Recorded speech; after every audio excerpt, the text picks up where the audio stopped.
Thank you for those words. I gotta bring you to our team, and you can introduce me every time. I'm listening. I'm watching the recognitions. One of my favorite parts was the Rally Award. When we were regional leaders, we would rent out a charter bus, and 53 people can pack into a charter bus. By the way, and the beauty of a charter bus is when you get them here, they can't leave. You know what's interesting about the topic of money? At your jobs, you know why they say, shh, don't talk about how much you make. You know why? You know why it's rude? Typically, when you hear from other people talk about money, you know why it's rude to talk about money? Because they can't show you how to make it. Like if you're at a job and you're having dinner or you're having dinner with friends and they're talking about how much money they're making in their business, it's kind of rude. Why? True. Because you can't have any of it. See, in Primerica, when we talk about money, the beauty of it is we can actually show you how to make money. Isn't that an incredible opportunity, guys, right? So I want to share with you my story here, I told you yesterday, I come from an IT background. I went to UCLA, I graduated Pace University with an information technology degree. And I worked at a law firm, a big law firm it was called Wachtell, Lipton, Rosen and Katz in the city. And I was in the research technology department, and working there for 2 years, randomly, I just got an email. This was actually the actual email. I found this email, and where this comes from is, do you guys remember in the early 2000s, and I'm dating myself, okay, in the early 2000s, there were big websites like Monster.com. Anybody remember that, right? Yeah. So I had sent out a bunch of resumes out there. And 2 years later, I get a hit. 2 years later, and I've been working at a law firm. And so what this email reads, as you can see, I read your resume on the internet recently, and I was impressed with your accomplishments. If you are still looking for opportunities, I would like to consider becoming a financial services representative. Now, you know what's interesting about this? It doesn't even mention Primerica, does it? And what this email, and what I found out later is my recruiter, he sent out like thousands of these resumes. Wow. And he was just going through the numbers. And I was just a number. I just showed up just out of curiosity, actually. Really. And I was trained, like I even took a class in college, it was called interviewing skills. It was a 2-credit course, and all they taught was how to interview properly. Can you imagine that, right? Because they were like training and breeding for corporate America. So I'm so used to it. I'm coming in my 3-piece suit with my little briefcase, right? Coming into an opportunity meeting. And back then, the way the operation was, it was in a hotel. It was in Midtown Manhattan called the New Yorker Hotel. And there were about 100 guests. They sat me in the very first row. And this is what happened. I walked in with my resume, right? Because they were impressed about my resume. They didn't even read my resume, right? And they were impressed by it, but they invited me. So I remember walking into the op meeting, signing in, and they sat me in the first row. And I'm used to, I learned like a whole semester of interviewing skills. So I'm ready for them to ask me questions and stuff, right? I'm sitting in the first row, and then the lights dim out. And the first speaker comes and they're talking about the money stuff, like they're doing an opportunity meeting. And I'm like, what is this? Like I see like 100 people, right? I'm like, what's going on? I'm thinking I'm gonna be brought into another room to do a one-on-one interview. Because that's what I was expecting. By the time the second and third speaker came up, I'm like, what the heck what is this? I didn't get it. I didn't understand what was going on. Even after the last speaker came up and they talked about what Christian was talking about, the 4 quadrants, right? Amazing stuff, right? For me, I was so ingrained of thinking like an employee. See, I was so conditioned of thinking a certain way. That's how all my friends thought. That's how all my family thought. Get a job. So here, right after our meeting, I still remember this. I went up to my upline, and these are the questions I actually asked my upline, Carlos Salazar. I said, so where's my office? It's a true story, it was my question. My second question was, So I don't really have a background in finance. No kidding. I was a computer guy, right? So I said, I know nothing. I don't have people skills. Like I don't really have sales skills. I don't have all those skill set to do what I think. I'm not good with numbers, right? You know what he told me? I said, I'm not good with numbers. He said, well, that's what God created calculators for, right? all these misconceptions, because I'm thinking I'm in finance, I gotta be good with crunching numbers, right? 2 weeks later, I get another email, and my upline, Carlos Salazar, he was a regional leader. We grew up with these leaders, Carlos Salazar and Glenn Lee. They were like brothers in the business, and they were getting promoted to RVP. So they kept talking about this leadership school. I was like 2 weeks in the business. Leadership, you gotta come to a big event, leadership school. I'm like, I don't know, I'm not a leader yet, so should I be going to this thing? They're like, do you want to be a leader? I'm like, I don't know, maybe. And I showed up, and you know what's crazy about Primerica? It was a room similar to this. I didn't really know about Primerica. I remember sneaking in the back, sitting in the back row, being like very unassuming, sitting in the back, and all I remember was everybody's getting up and clapping after every speaker. It was weird. I'm still sitting down by myself, everyone's taking notes, everyone's excited, everyone's like, woo! I'm not used to that. See, in my culture, with my friends, we don't step out of the norm. We're too cool for school. You know what I'm talking about? Like some of us, arms crossed, like, what is this about, right? That's how I was. I was skeptical. Like Christian said, listen, you can be skeptical, but you can't be closed-minded. So I sat in the very back row, and if you ask me what I got out of the leadership school, I don't remember anything the speakers talked about, believe it or not. But it was an impression. And the impression that it left, it's crazy. It's not logical, because I'm sitting in the back, watching everybody cross the stage, and I was just sharing this with the group yesterday, a small group. I was like, say my name. They're doing recognition, say my name. I didn't do anything. Why would they call my name? Because I just want to be a part of it. That feeling that you want to be a part of something? And I took away a very special feeling. And I said, man, I want to do something. I want to feel special like that. Don't you guys? Even the people in the back, don't you want to feel special? Feel a part of something? That you know that you can get recognized for your work?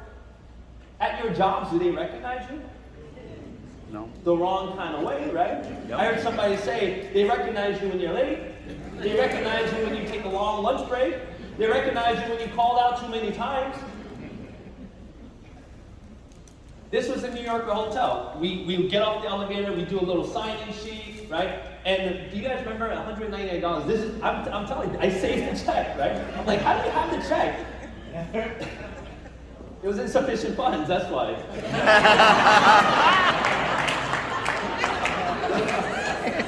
I was working, but I didn't balance my checkbook the right way, right? But it was $199 back in the day. People are like, no, it was $199. Yeah. Now it's $99 and people are still complaining about that, right? Unbelievable.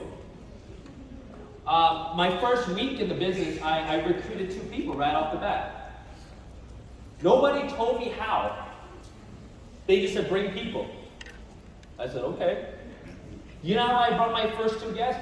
I said, what do you do on Wednesday? They don't know. They have no idea why I'm asking that question. They don't know if I'm asking if I've got tickets to the Knicks game, or actually bad example, but they don't know why I'm asking them. Maybe it's to hang out or whatever. But I said, what do you do on Wednesday? They're like, I don't know. I said, do me a favor.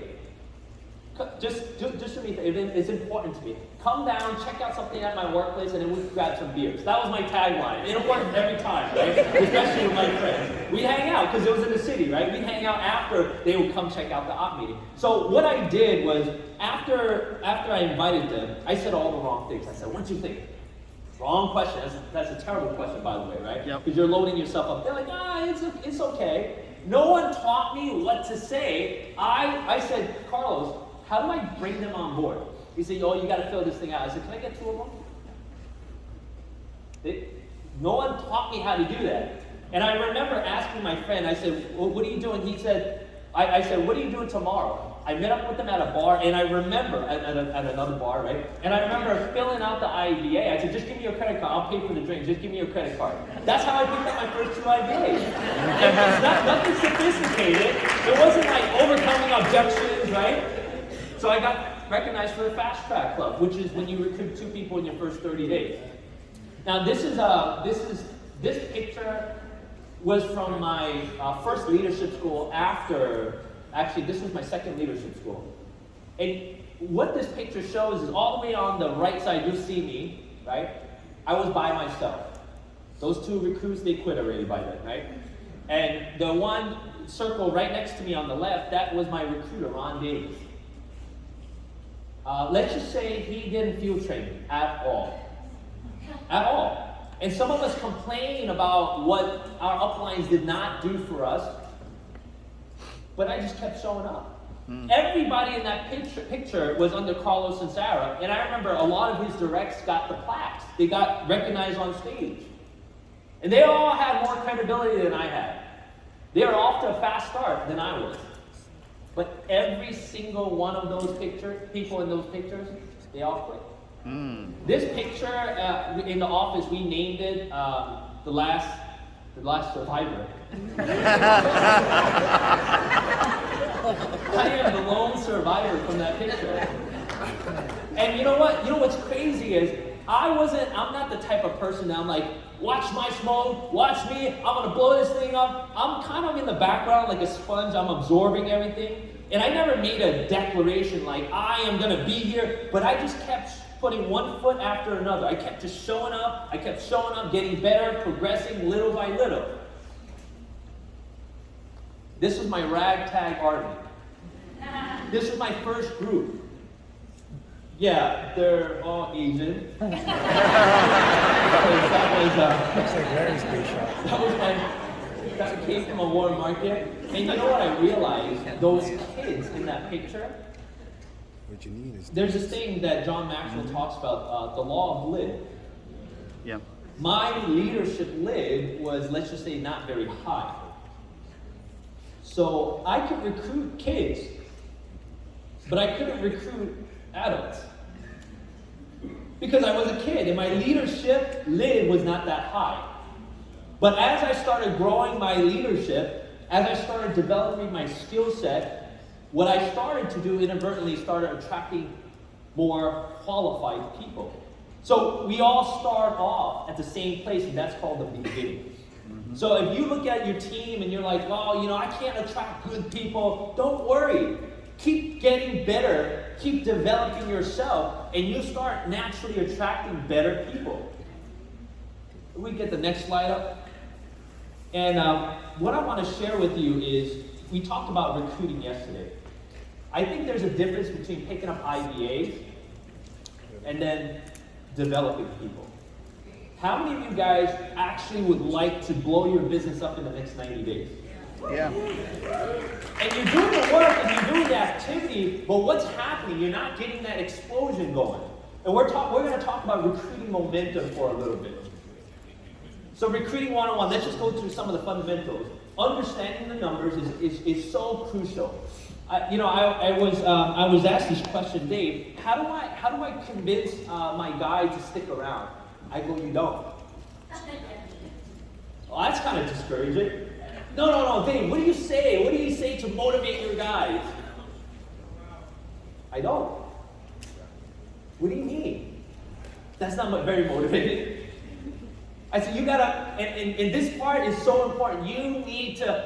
You can't convince people to want better for their lives. Would you guys agree with that, right? Like we call them MET people. I go, man, did you see this company trip that they're running? We're going to the Diplomat. It's going to be an incredible location. All expenses paid. Oh my God, this is so exciting. And they're like, I've been to Florida before. Man, you could change your family tree forever. You could be the one that they can count on. It's going to be incredible. What do you mean?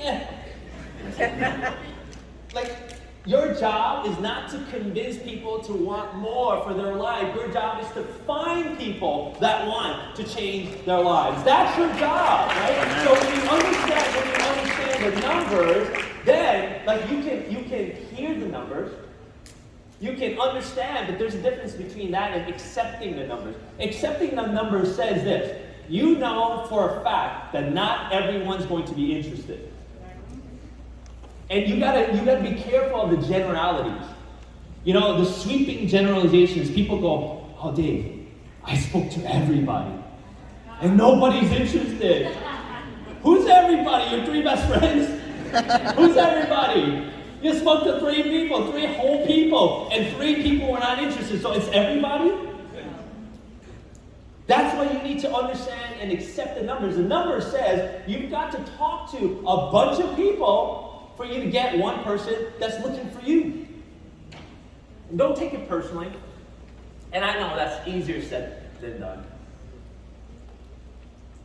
Them saying no to you is not really them saying no to you. They're saying no to themselves. They're saying no to the opportunity. They're not saying no to you. You ever see little kids? How many of you guys have little kids? Little kids, right? Yes? Man, are they persistent, right? They don't know how to take no. They're not taking it personally. Mommy said no. She said no. They just keep coming to you, and they just keep coming to you. They keep coming. They wait an hour. They keep coming to you. Mom, can I have this? No. Mom, can I have this? They're not taking it personally. Could you imagine if kids actually took it personally? Don't prejudge people. There's never been a measurement that can judge or test how bad somebody wants it in here. You may not be all flashy, right, outgoing, and talking a good game, but inside, I know there are some people in here that there's fire inside of you. There's fire burning inside of you right now saying, man, I want to be somebody.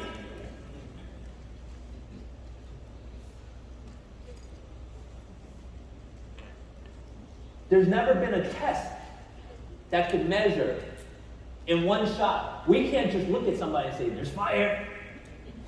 You know how the fire is measured? By action. You need to put action from your intent. You got to have weekly recruiting goals. And it can't just be like, and we'll always catch people in the office, and their wording in the beginning is always, gee, golly shucks, I really hope I can recruit somebody. What do you mean you hope? You gotta have a goal to recruit somebody. And it should be on a week-to-week basis. Have someone hold you accountable. Oh, that's the big one. Anything great you want to achieve, you must have a coach and you must have somebody hold you accountable, because the back door is always wide open if there isn't. Practice, drill, rehearse overcoming objections. You ever realize after talking to a bunch of people about the business opportunity, people start saying the same objections? You need to be like an actor or actress. Just remember the lines. I can see the objection coming a mile away. I'm like, all right, you don't have the money. Okay, all right. I can see that because I've dealt with it so many daggum times. Oh, you don't have time? Oh, okay. Be a pro. Don't just keep winging it. Learn from your mistakes. You know, there's a saying, practice makes perfect. No, you keep practicing the wrong things, you keep getting the same results. Perfect practice makes perfect. So we're talking about building a momentum. That was supposed to take me like 2 minutes, but that was the one-on-ones, the team. Multiple committed teammates. So we're talking about building a team, the synergy of building a team. Now, at this point, now that you start recruiting people, you've got multiple teammates showing up. You're the one rallying them. Don't expect people just to show up. That's the crazy thing about this business. I say, hey, when was the last time you talked to your teammates? Oh yeah, like last week. Last week? Where are you guys? Oh, I don't know. When did I talk to them? You got to be calling them. You got to be reminding them, because it's not routine for us yet. You ever try something different, something new? Anybody start a new sport, go to the gym, go to anything, start anything new. It's hard to start something if you don't have a routine of it. So we expect people just to show up to our trainings because it's in your routine, but it's not in theirs yet. You've got to consciously call them, and you have got to breathe belief into them every time you call them, again and again, until they can stand on their own 2 feet. That's what we call intentional rallying. You are doing most, if not all, the work at this point. Dang, I can't get any of my guys to do anything. That's okay, it's normal. You don't have enough people showing up yet. Because the moment you start having a lot of people showing up, then naturally, you start seeing people peek their heads up. The potential is great in this stage. You start to identify IRAs and IPs, or what are IRAs, IPs? Independent producing agents and independent recruiting agents, right? Now you start building what we call a base shop. A base shop, you've got multiple IRAs, multiple IPAs. You start to identify team leaders who have multiple IRAs, IPAs. You start utilizing one-on-ones and group meetings. And this part is important, guys. It's not just doing one-on-ones all the time. You've got to meet with groups together. If you're starting to get this momentum going, do a little huddle session. See, if you got 1 or 2 people in this meeting right now, afterwards, do a huddle session. Don't just go your separate way. Meet together, do a little huddle session, get together, start dreaming together, start putting goals together. So this is where leadership and people skills need to advance, or the retention suffers. This is hugely important, teammates. If you don't increase your leadership, you know why we talk to our guys about reading, developing leadership skills, raising your law of leadership and all that stuff? Because as much as you're recruiting people, we just assume people are going to stick around. You've got to increase your value gap from you as a leader to your people in order for you to have what we call stickability.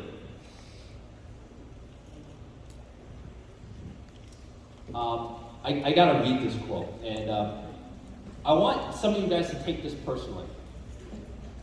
He who thinks he leads but has no followers is only taking a walk. Yep. If you can't influence others, they won't follow you. And if they won't follow you, you're not a leader. That is the law of influence. And I know in Primerica, everyone's like, oh, you're a stud, you're a champion, you're a leader. If you can't have one person following, you're not a leader yet. For better or worse. Dave, that sucks. Oh, you gotta work on yourself, buddy. You gotta work on yourself. Once again, increase your leadership. Increase your value that you give to people. Now, this is where the fun begins. This is what we call the catalyst. You could pick up IBAs and be recruiting a lot, but you may not have an explosion yet because you don't have this element right here. When I say the catalyst, I'm going to play a commercial for you, and some of the Generation Zs, you guys are not going to know what the heck this is.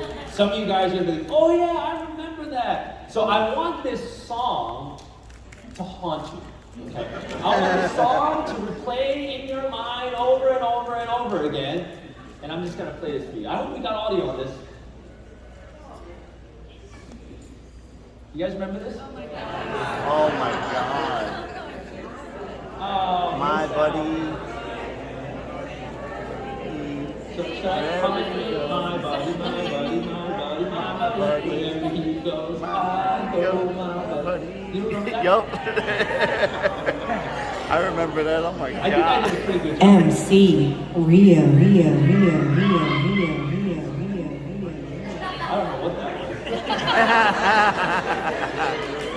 My buddy and my kid sister. I remember those. The catalyst here is called your buddy. You can have 10 people showing up and not one buddy. You want to have an explosion? You need a buddy. And so let me give you the description of a buddy. Actually, before I do, how many of you guys have a buddy in your Primerica business? Just by a raise of hands. Who's got a buddy in here? Who's got a buddy in here? Who's your buddy? Who? Josh? Where's Josh? Josh, are you her buddy? Yes. Yes, okay. All right. Who else has a buddy in here? Who's your buddy, sir? Ace. Who? Ace. Ace? Okay. Ace is your upline, right? That's correct. So you don't have a buddy. He's got a buddy. Now my downline. Oh, okay. Now that I understand it, Neela, she's actually in the back. Neela? Where's Neela? Where's Neela? She's in the back. She's in the back? Okay. Yep. All right. So let me give you a description of the buddy. Your buddy goes wherever you go. Your buddy is your foxhole buddy. The guy or the gal you run the 3-legged race with. You're a ride or die buddy. Your buddy is with you everywhere. They are attached to the hip. You don't have to ever ask. When I ask her, where's her buddy? Her buddy should be right around spitting distance. The buddy is everywhere. Every time we see her, her buddy should be right around there. Yep. If you say you've got a buddy and the buddy is in here, they ain't your buddy.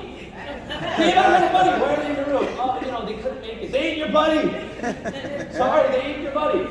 Your buddy is somebody that's easily identifiable. Shows up to everything, no matter what, wherever you are. If you're at a potluck, they're at the potluck. If you're at an op meeting, they're at the op meeting. If you're at an emergency meeting, they're at the emergency meeting. They are everywhere with you. That is your buddy.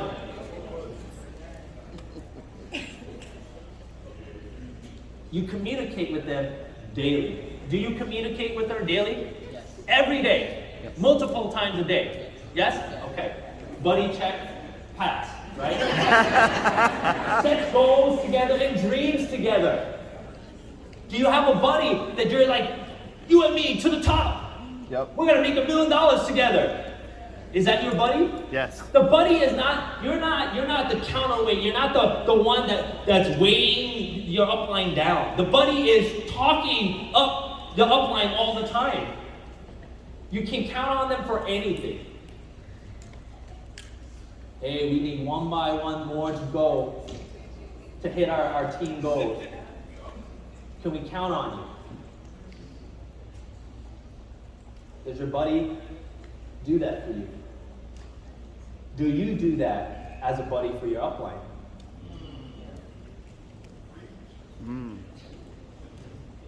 Every time I go over this, they're like, yeah, my buddy doesn't do anything.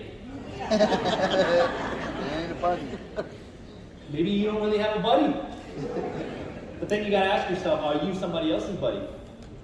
And do you do anything? That's deep. Yeah. Didn't like that one, right? Super coachable. You know what I realized about this word coachable? You can't ever say that you are coachable.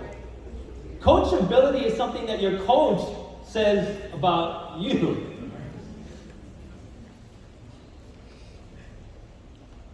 The buddy is a great cheerleader.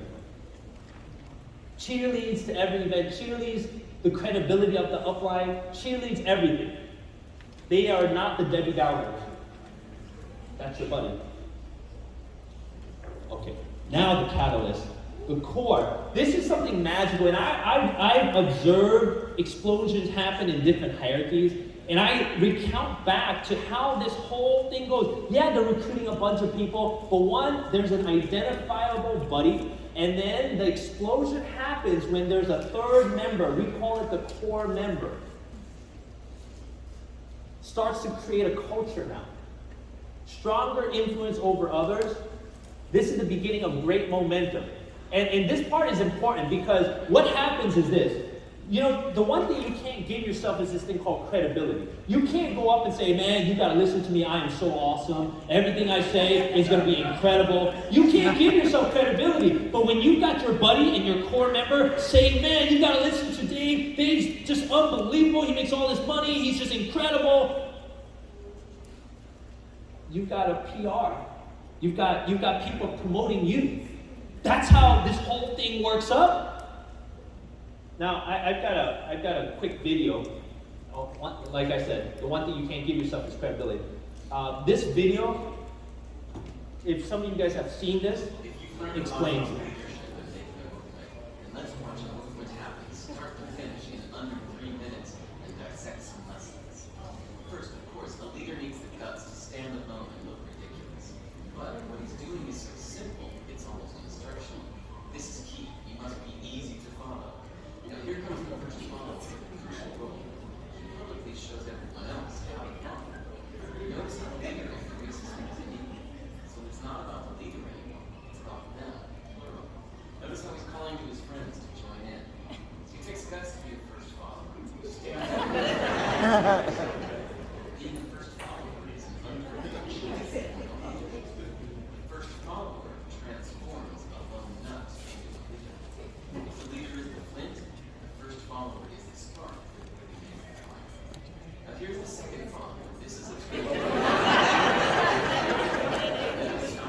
There's that core member. A movement must become and make sure outsiders see more than just the leader. It needs to see the followers, because new followers and other followers. Now we've got 2 more people and 3 more immediately. Now we've got momentum. This is a tipping point, and now we have movement. As more people jump in, it's no longer risky.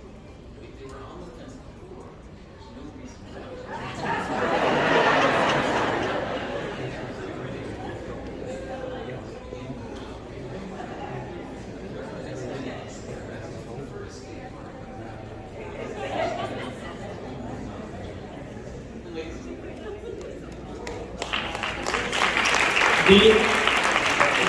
The narrator, they say that leadership is overrated in that sense.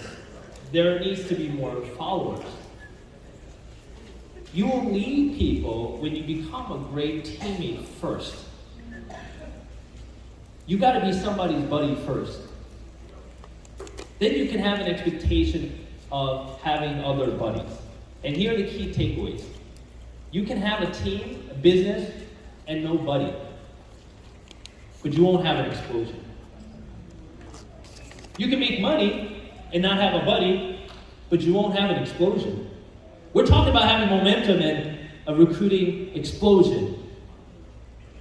Having a strong buddy core will guarantee an explosion. I've seen it so many times. It just takes one element of a buddy and a core member to set this thing off. Don't mistake someone who just shows up as your buddy, as we talked about. You must not stop until you find your buddy. If I told you it's going to take you 50 recruits to find a buddy, would you do it? Yes. Would you do it?